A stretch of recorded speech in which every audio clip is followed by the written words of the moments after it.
Alhamdulillahilladzi arsala rasulahu bil huda wa dinil haqq liyudhhirahu 'ala ad-dini kullihi wa kafa billahi shahida.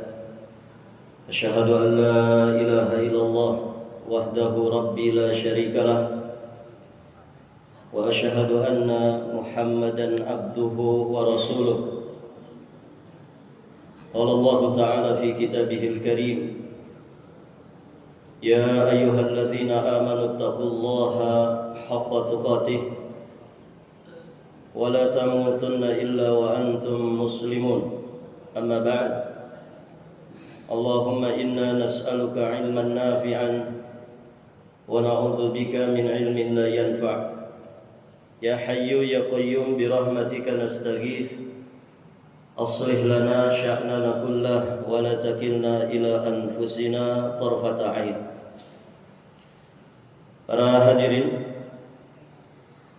jamaah rahimani wa rahimakumullah, alhamdulillah kita bersyukur kepada Allah Subhanahu wa taala pada kesempatan yang berbahagia ini. Insyaallah taala kita akan melanjutkan pelajaran kita. Di pembahasan yang lalu kita sudah menjelaskan, di akhir pembahasan kita sampaikan bahwa ad-dunya darul bala. Dunia itu adalah negeri tempat kita diuji. Salah satu di antara ujian yang Allah Subhanahu wa taala berikan adalah al-awamir wan nawahi. Perintah-perintah Allah dan juga Rasulnya, juga larangan-larangan dari Allah dan juga Rasulnya. Allah Subhanahu wa taala berfirman, "Alladzi khalaqal mauta wal hayata liyabluwakum ayyukum ahsanu amala."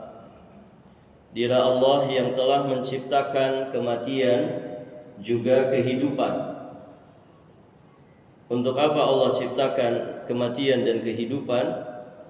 Liyabluwakum ayyukum ahsanu amala. Untuk menguji kalian siapa di antara kalian yang paling ahsan amalnya. Di sebagian penjelasan para ahli tafsir, liyabluwakum yakni bil awamir wan nawahi, untuk menguji kalian dengan perintah dan juga larangan, siapa yang kemudian di antara kalian yang paling ahsan, paling berkualitas di dalam amalnya, baik terkait dengan melaksanakan perintah atau menjauhi larangan. Maka hadirin jamaah yang dirahmati Allah, tidak ada istirahat yang sesungguhnya kecuali saat nanti kita masuk ke dalam surga Allah Subhanahu wa taala. Jadi jika kita ingin bersenang-senang terus-menerus dalam kesenangan, tanpa ada beban kewajiban beribadah, tanpa ada yang haram yang harus kita tinggalkan, tanpa ada ujian, rintangan, musibah, malapetaka yang menimpa, maka kata para ulama, bukan di dunia tempatnya. Peristirahatan abadi, rehat yang sesungguhnya hanyalah di surga nanti. Suatu ketika Imam Ahmad bin Hanbal rahimahullahu ta'ala, beliau pernah ditanya, "Mata rahah ya Imam?" Ini salah satu di antara muridnya bertanya kepada beliau, karena kesibukan beliau yang luar biasa sebagai imam di dalam ilmu, dan beliau salah satu ulama besar, kemudian madhabnya diikuti juga oleh banyak kaum muslimin. Maka melihat keadaan yang seperti itu, bertanyalah seseorang, "Mata rahah ya Imam?" Kapan rehat itu wahai Imam? Kapan waktu istirahat itu wahai Imam? Fa'ajaba, maka kemudian beliau bertanya, "Inda awali qadamin tadauha fil jannah." Istirahat yang sesungguhnya, kata beliau, adalah pada saat engkau pertama kali menginjakkan kaki di dalam surga. Inilah sejatinya istirahat yang sesungguhnya. Dan surga itu hanya akan didapatkan oleh mereka yang punya ahsan amal. Surga itu hanya akan didapatkan oleh mereka yang mati di atas iman dan Islam. Surga hanya akan didapatkan oleh mereka yang membawa bekal takwa. Ketika Allah menjelaskan tentang surga, di penghujung ayat Allah Subhanahu wa taala mengatakan uiddat lil muttaqin. Surga itu telah Allah persiapkan hanya untuk orang-orang yang bertakwa.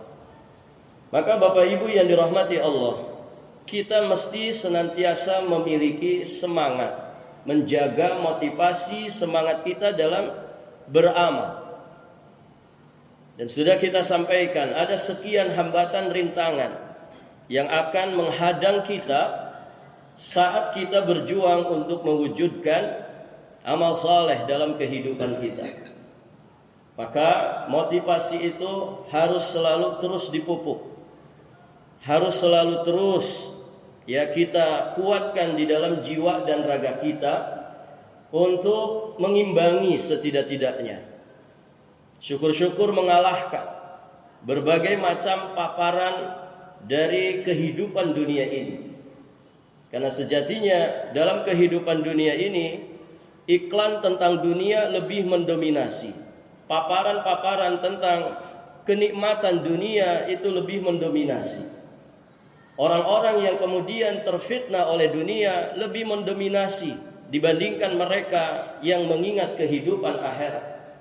Orang yang berjuang untuk dunia itu lebih mendominasi kehidupan manusia dibandingkan mereka yang sedang berjuang untuk keselamatan dan kebahagiaan akhiratnya. Maka kalau kita kemudian kurang motivasi atau tidak ada ikhtiar untuk menjaga motivasi kita dalam beramal saleh, kita akan tergerus oleh arus kehidupan yang sangat luar biasa. Maka hadirin jamaah dirahmati Allah, kita bersyukur kepada Allah. Allah Subhanahu wa taala di antara kasih sayangnya kepada kita semua, Allah senantiasa memotivasi kita untuk selalu istiqomah di dalam menjaga semangat amal saleh. Semangat di dalam beramal saleh. Di antaranya Allah mengutus kepada kita Rasulullah Muhammad sallallahu alaihi wasallam, di mana beliau diutus sebagai mubasyir. Mubasyir itu orang yang menyampaikan bisyarah. Bisyarah itu adalah kabar gembira. Siapa yang beriman maka akan dapat ini, siapa yang beramal saleh akan dapat ini. Umuman wa khususan, baik secara umum ataupun secara terperinci. Dan tidaklah Nabi wafat kecuali semua syariat ini sudah beliau tunaikan, sudah beliau ajarkan dan sampaikan kepada umatnya.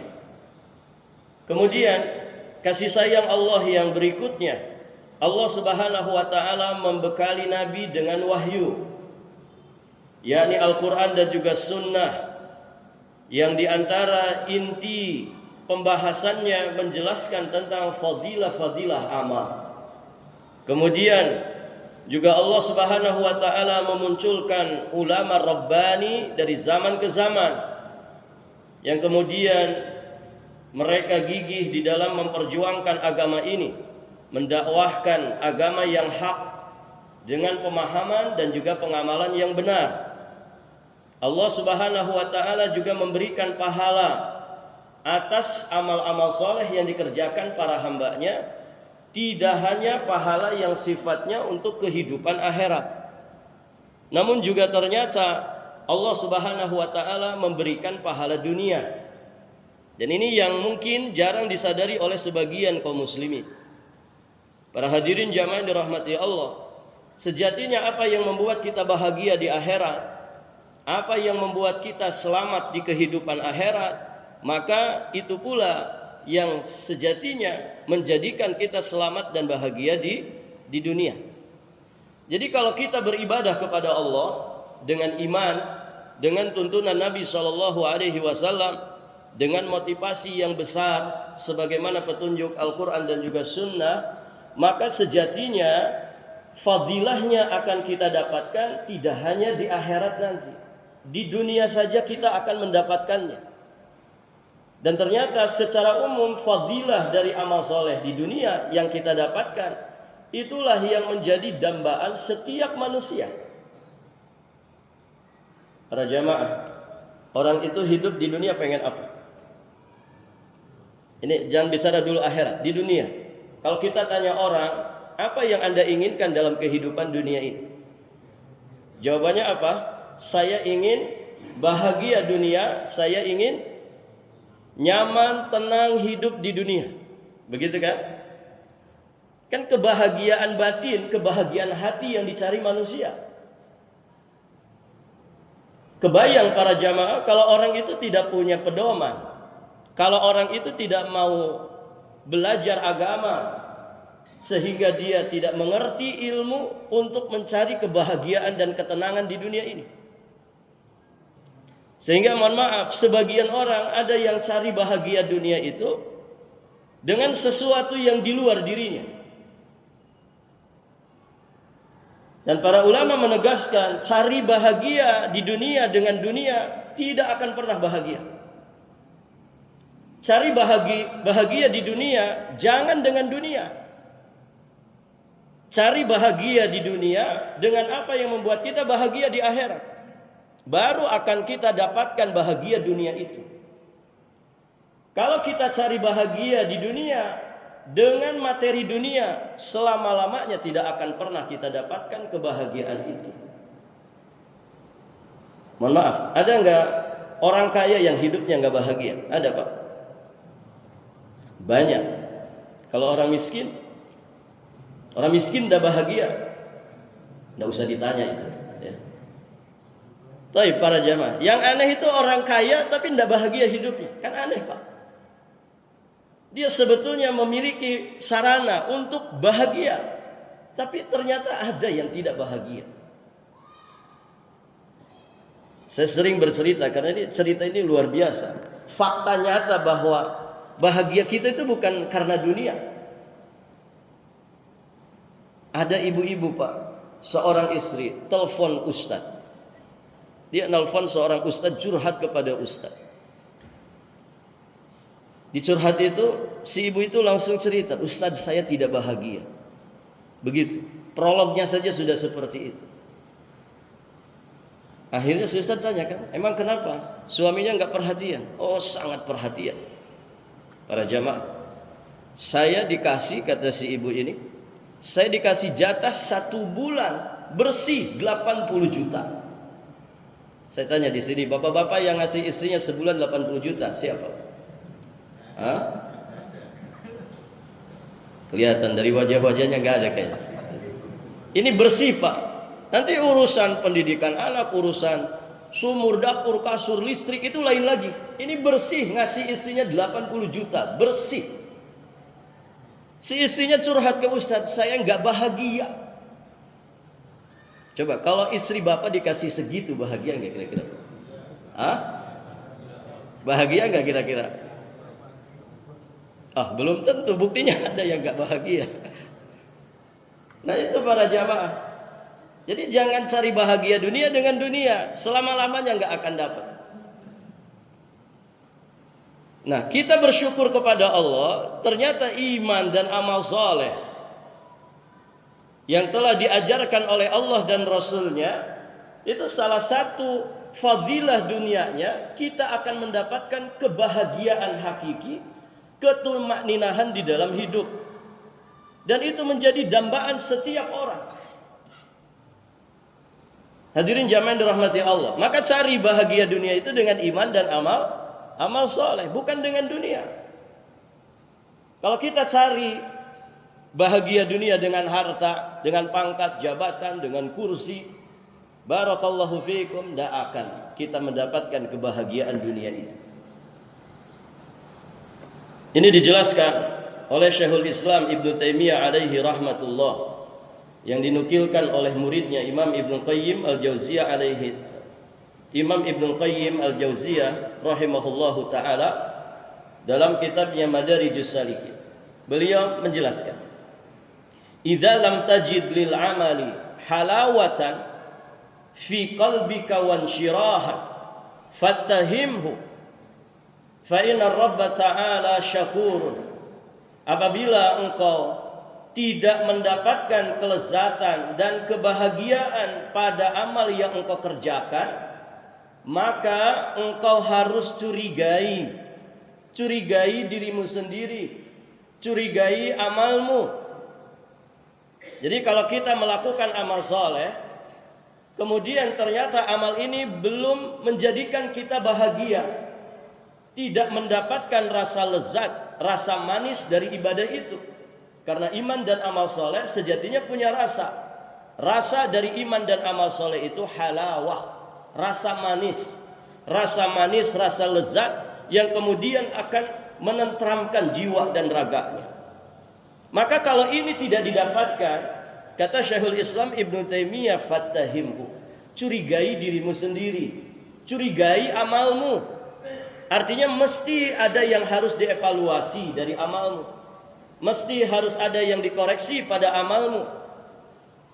Kemudian beliau melanjutkan di sini poinnya, yakni annahu la budda an yusibal amila ala amalihi fid dunya min halawatin yajiduha fi qalbih. Maksudnya kata beliau, Allah itu pasti memberi bagi orang yang beramal saleh dengan balasan di dunia. Berupa apa? Berupa kenikmatan-kenikmatan yang dia rasakan, rasa manis dan lezat yang dia rasakan di dalam hatinya. Itu pahala dunia dari amal saleh. Hadirin jamaah yang dirahmati Allah, rasa lezat yang dirasakan oleh hati. Hati itu kalau sedang bahagia para jamaah, otomatis kok fisik kita, jasmani kita ikut bahagia. Betul kan Pak? Iya. Tapi jangan berharap orang itu bisa bahagia wajahnya, bisa bahagia fisiknya, kalau hatinya sedang ruwet, kalau hatinya sedang rudet. Nggak bisa itu. Hadirin jamaah yang dirahmati Allah. Nah, inilah fadilah dari amal saleh di dunia. Orang yang benar amal salehnya sesuai petunjuk Allah dan Rasulnya, pasti dia akan mendapatkan halawah di dalam hatinya. Wa quwwatin syirah, ditambah lagi kekuatan, kelapangan hati. Orang itu kalau hatinya lapang, pasti jiwanya besar. Kalau orang berjiwa besar, tantangan kehidupan apapun yang ada di hadapannya akan mudah dia hadapi. Kenapa? Jiwanya sudah besar. Sehingga ujian-ujian yang Allah berikan itu mungkin dia anggap kecil. Makanya jangan kaget kalau kemudian ada orang-orang soleh terdahulu ketika ditimpa musibah malah bertahmid. Mereka malah memuji syukur kepada Allah Subhanahu wa taala bahkan berkali-kali. Hadirin jamaah yang dirahmati Allah. Kenapa? Ketenangannya ada di dalam jiwa. Kuat ya jiwanya. Jiwanya jiwa yang besar. Ditambah lagi wa qurrati ain. Dia pun akan mendapatkan kesejukan pandangan hatinya. Qurratu ain. Qurrah itu hadirin jamaah yang dirahmati Allah, pakai qaf ya, artinya dingin. Ain itu mata. Jadi mata yang sejuk. Pandangan mata yang sejuk itu disebabkan karena kesejukan yang ada di dalam hati. Kebahagiaan yang ada di dalam hati yang terkadang terluapkan berupa tangisan.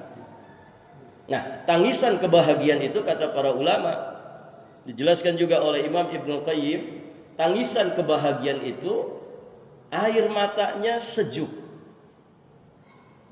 Bapak pernah menangis, Pak? Rada susah, laki-laki rada susah nangis. Orang itu kalau nangis biasanya karena dua sebab.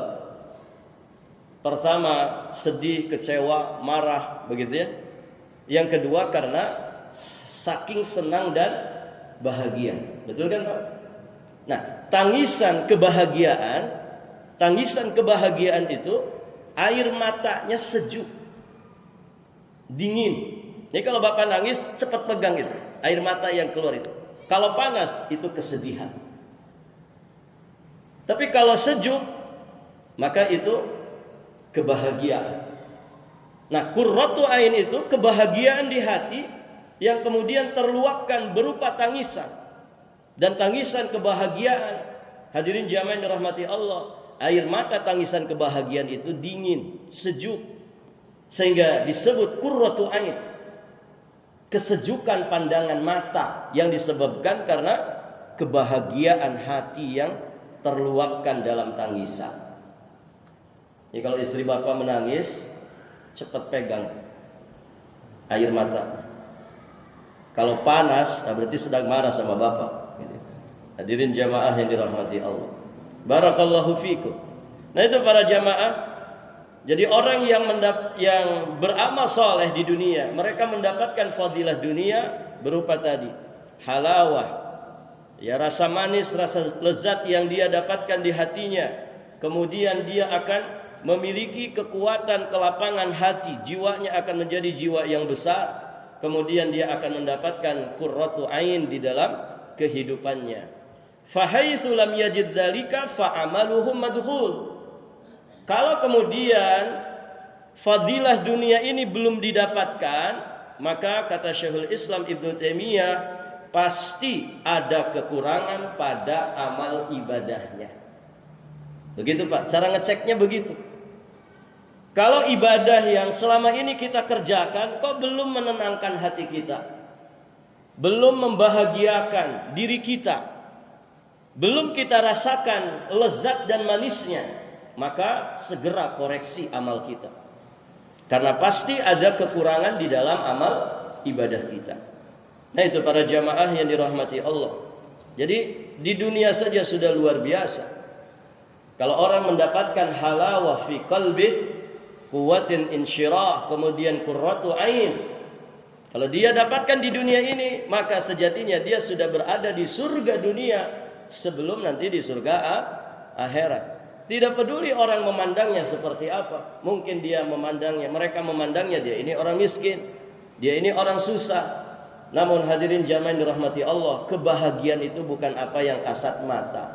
Kebahagiaan itu hatinya adalah kebahagiaan hati. Baik, para jamaah yang dirahmati Allah. Maka disinilah seorang muslim dan muslimah sangat berhajat untuk mengenal, mempelajari, mengilmui ayat-ayat Al-Quran, hadis-hadis Rasulullah Sallallahu Alaihi Wasallam tentang fadailul a'mal, tentang keutamaan-keutamaan amal, sebagai salah satu di antara wasilah untuk memotivasi jiwa raga kita, ya, sehingga kita semangat di dalam beramal saleh.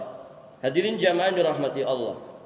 Nah, sebelum kita nanti masuk ke kitab, hadirin jamaah yang dirahmati Allah, kita sedikit ingin membahas tentang amal. Amal di dalam Islam itu ada yang wajib, ada yang sunnah, kemudian ada yang lawan wajib apa? Lawan wajib apa Pak? Haram. Kemudian ada yang makruh. Di tengah-tengahnya ada amalan mubah. Bisa dipahami ini? Nah itu amalan.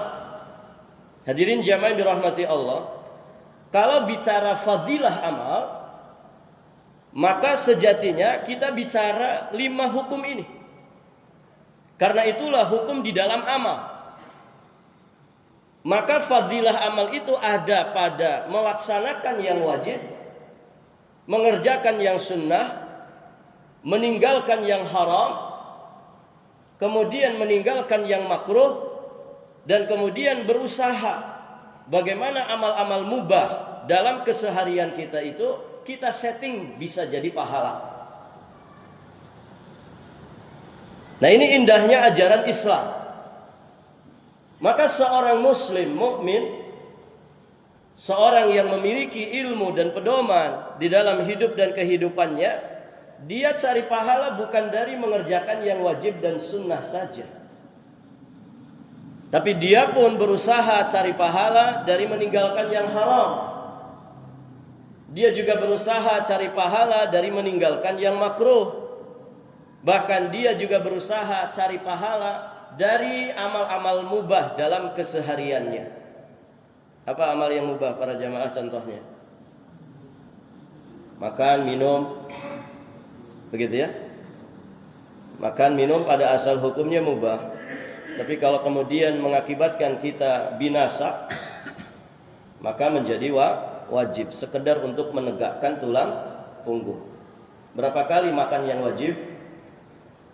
Wajib 3 kali, Pak? Tidak. Sekali boleh? Boleh. Kalau sekali sudah bertenaga tidak ada masalah. Enggak wajib 3 kali. Itu kan kebiasaan orang kita saja atau kebanyakan manusia. Ada sarapan, makan siang, makan malam. Kan udah mesti 3 kali. Hadirin jamaah yang dirahmati Allah. Tidur kan asal hukumnya mubah. Tidur itu kalau kita 8 jam sehari semalam, berarti menghabiskan 1/3 hari. Kalau Bapak sekarang usianya 60, Bapak sudah tidur 30 tahun. Ya tidak, Pak? Mana yang usianya 60? Enggak ada yang ngaku. Oh, pada lebih ya. Ini Masya Allah, senior semua di sini. Bapak kalau usia 60, berarti sudah tidur 30 tahun. Oh, bisa lebih itu, Pak. Sebagian ulama malah betul-betul menghitung, mengkalkulasi berapa banyak manusia itu menggunakan waktunya untuk tidur. Ternyata sebagian menghitung sampai separuh usianya. Separuh usia. Jadi kalau kita mati usia 80 tahun, separuh usia kita 40 tahun dipakai tidur. Dan itu tidak berlebih-lebihan. Coba saat kita lahir, balita, kerjaannya apa balita, Pak? Tidur. Ya kan? Kita yang sudah dewasa gini saja, kalau mau dikalkulasikan tidur kita berapa? Lagi khutbah Jumat tidur. Ya kan, Pak? Ini jamaah di masjid sana. Di sini enggak, insya Allah. Enggak jauh beda. Enggak, di sini enggak, insya Allah. Ya. Lagi khutbah Jumat tidur. Kalau khatibnya 30 menit, 30 menit juga dia tidur. Dia tahu cuman salam pertama, oh Ustadz Fulan. Habis itu blank, ya. Atau ada enggak yang enggak langsung blank? Ya. Didengerin dulu, barang sesaat, semenit, 2 menit, tiba-tiba ustadznya jadi remeng. Les aja. Tiba-tiba yang dia dengar iqamah. Gitu kan? Pengajian subuh. Tidur enggak, Pak? Tidur tidak? Masya Allah. Pengajian maghrib, ada yang tidur sini? Tidak ada ya? Tidak ada yang tidur, Pak? Mohon maaf, tidur itu saudara kematian. Jadi kalau banyak tidur, cepat mati. Baik, para jamaah yang dirahmati Allah. Ini tidur amalan mubah, tapi bisa menghabiskan 1/3 bahkan separuh hidup kita. Coba kalau orang tidurnya nggak pakai ilmu, bisa jadi separuh usianya lost begitu saja tanpa pahala. Bahkan sebagian orang naudzubillah qabliyah ba'diyah zuhur, qabliyah ba'diyah tidur maksiat. Orang sebelum tidur maksiat, scroll HP. Begitu kan? Lihatin istri orang. Gitu. Maksiat bukan, Pak? Maksiat. Dia tertidur karena maksiat. Dia bangun tidur pun maksiat lagi. Naudzubillah. Ada orang tuh modelnya begitu, Pak. Kesibukan hariannya itu berpindah-pindah dari satu dosa ke dosa yang lainnya. Nah, itu hadirin jamaah yang dirahmati Allah. Jadi kalau kita bicara amal, maka berusahalah kita meraih fadilah-fadilah dari amal wajib, amal sunnah, fadilah dari meninggalkan yang haram, fadilah dari meninggalkan yang makruh, bahkan fadilah bagaimana amal-amal mubah dalam keseharian kita betul-betul bisa menjadi pahala di sisi Allah. Nah, para jamaah yang dirahmati Allah, sisa berapa menit lagi? Masih 10 menit, Pak. Baik, kita sedikit membahas amalan wajib. Dalam hukum Islam, wajib itu mayuthabu ala fa'ilihi Wa yustahaqqal iqab ala tarikihi. Wajib itu ketika dikerjakan maka pelakunya akan mendapatkan pahala, namun jika ditinggalkan dia berhak mendapatkan siksa. Itu amalan wajib. Amal wajib itu para jamaah amal yang paling utama dibandingkan amal-amal yang lainnya. Tadi ada mustahab, ada meninggalkan yang haram, meninggalkan yang makruh, kemudian ya menjadikan amal mubah jadi pahala. Maka amal wajib ini yang paling utama. Oleh karenanya di dalam Sahih Al-Bukhari, Nabi sallallahu alaihi wasallam beliau bersabda, Allah berfirman. Berarti hadis qudsi. Kata Nabi sallallahu alaihi wasallam, "Wa ma taqarraba ilayya 'abdi bi syai'in ahabba ilayya mimma aftaradtu alaihi." Tidaklah hambaku mendekatkan diri kepadaku dengan sesuatu ahabba ilayya, dengan sesuatu yang lebih aku cintai dibandingkan amal yang aku wajibkan kepada dirinya. Jadi amalan-amalan wajib atau istilah lainnya amalan-amalan fardu itu amalan yang paling dicintai Allah. Dia bisa mengalahkan semua amalan sunnah. Saya tanya, qabliyah subuh 2 rakaat dengan sholat subuhnya, mana yang paling utama Pak? Sholat subuh, jelas. Walaupun amalan sunnah qabliyah subuh itu pahalanya besar, khairun minad dunya wa ma fiha, lebih baik daripada dunia dan seisinya. Tapi subuhnya lebih utama. Kenapa? Karena subuh itu wajib. Qabliyah subuh hukumnya sunnah muakkadah. Bisa dipahami ini? Nah, kita singkat saja. Ada sekian rincian amalan wajib itu. Ditinjau dari sisi pelakunya, ada fardu ain, wajib kifayah. Ditinjau dari sisi waktunya, ada wajib mutlak, ada wajib yang muakkad. Wajib yang terbatas pada waktu sementara. Dalam ukuran kadarnya ada yang muhaddad, ditentukan kadarnya, ada yang ghair muhaddad, yang tidak ditentukan kadarnya. Kemudian ditinjau dari kepastian pilihannya, maka yang wajib itu ada yang wajib muayyan, tertentu sudah dipilihkan oleh syariat, ada kemudian wajib mukhayyar, wajib yang kemudian kita masih bisa memilih. Tentu rinciannya tidak di sini. Itu ada di pelajaran usul fiqh. Hadirin jamaah yang dirahmati Allah. Tapi demikianlah amalan wajib. Dia amalan yang paling utama.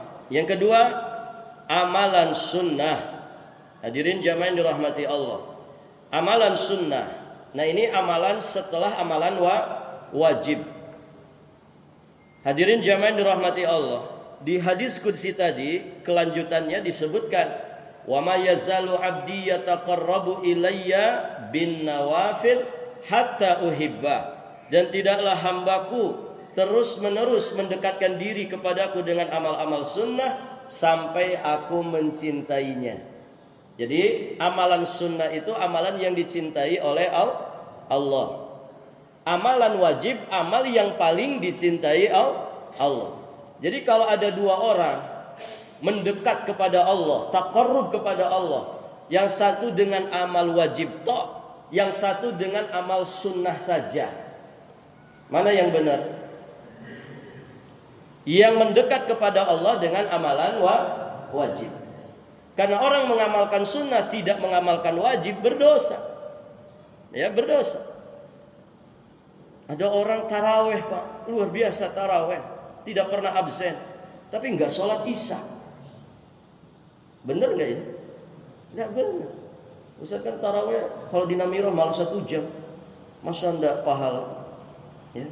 Kalau isya kan cuma 4 rakaat, paling 10 menit. Kalau bacaannya pendek paling 5 menit, 6 menit. Iya, kita katakan sholat isya memang 4 rakaat, tapi hukumnya wajib.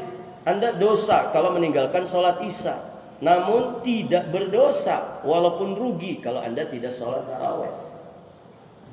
Begitu para jemaah. Ada orang sahur tidak pernah absen, sholat subuhnya enggak. Sahur dalam ibadah puasa hukumnya apa Pak? Wajib atau sunnah? Wajib atau sunnah? Sunnah. Sahur itu sunnah. Salat subuh hukumnya wajib. Salat 5 waktu hukumnya wajib. Salat Idul Fitri, Idul Adha, menurut sebagian pandangan ulama hukumnya sunnah muakkadah. Hadirin jamaah yang dirahmati Allah. Maka perhatikan, orang tuh harus ngerti prioritas. Amalan sunnah dengan amalan wajib, itu yang paling utama adalah amalan wajib. Kata Imam As-Suyuti rahimahullahu ta'ala, al-fardu afdalu minan nafli. Amalan wajib itu, amalan fardu itu lebih afdal, lebih utama dari amalan sunnah. Bisa dipahami ini? Tahajud hukumnya apa? Sunnah muakkadah. Da'bus sholihin, jalannya orang-orang soleh, kebiasaannya orang-orang soleh. Salat subuh hukumnya wajib. Maka kata para ulama, semangatnya kita di dalam mengamalkan sunnah, amalan-amalan sunnah, tidak boleh menjadikan amal wajib kita terbengkalai. Kalau ada orang sholat tahajud, silahkan semangat sholat tahajud, tapi jangan sampai melalaikan sholat subuh. Silakan Anda rajin sholat duha, tapi sholat wajib yang lain kerjakan. Itu para jamaah yang dirahmati Allah. Makanya kata Imam Ibnu Hajar Al-Asqalani, man syaghalahul fardu anin nafli fahuwa ma'dzur. Barang siapa yang tersibukkan dengan amalan yang wajib dibandingkan dengan amalan yang sunnah, maka dia dimaafkan. Artinya lebih patut diberi uzur. Kenapa? Karena sejatinya dia sudah punya sesuatu yang bisa menyelamatkan di kehidupan akhiratnya. Dia mati membawa amal-amal yang wajib. Itu sudah cukup sejatinya untuk mengantarkan seseorang kepada surga Allah. Maka kalau ada orang tersibukkan dengan amalan wajib sampai kemudian sebagian sunnah dia tinggalkan, maka orang ini lebih patut untuk mendapatkan uzur. Tapi sebaliknya, waman syaghalahun naflu anil fardi fahuwa magrur. Adapun orang yang kemudian tersibukkan dengan amal-amal sunnah sampai menjadikan dia lalai dari amal-amal yang wajib, maka orang ini magrur. Orang ini benar-benar tertipu. Ya tadi contoh-contohnya banyak sekali. Orang sholat duha tapi zuhur tidak. Orang tahajud tapi subuhnya tidak. Orang taraweh tapi tidak sholat isya. Ya, ini orang-orang magrur. Hadirin jamaah yang dirahmati Allah. Barakallahu fikum. Mungkin sampai di sini dulu. Nah, sudah masuk Pak ya? 10 menit lagi?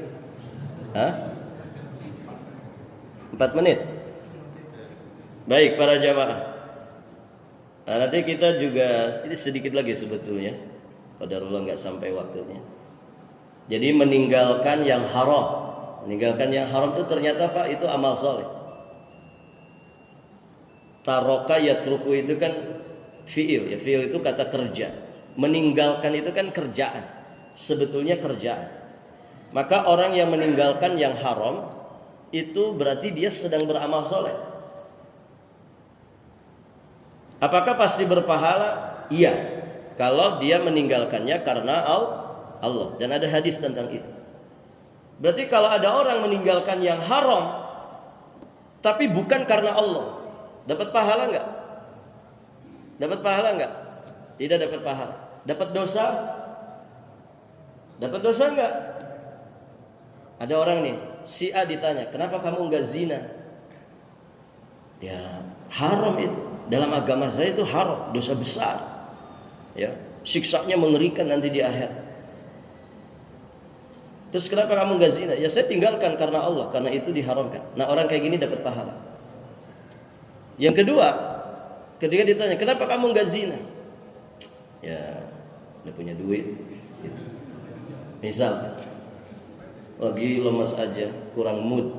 Berarti kalau ada mood dia zina. Kalau dia punya fulus berarti dia zina. Dia memang enggak berdosa karena enggak zina, tapi dia enggak dapat pahala dari meninggalkan zina. Kenapa? Karena dia meninggalkannya bukan karena Allah. Nah itu para jamaah. Nah nanti kita lanjutkan insyaallah taala di pekan depan. Saksikan di episode berikutnya. Barakallahu fikum. Sampai di sini Subhanakallahumma wa bihamdik asyhadu an la ilaha illa anta astaghfiruka wa atubu ilaik.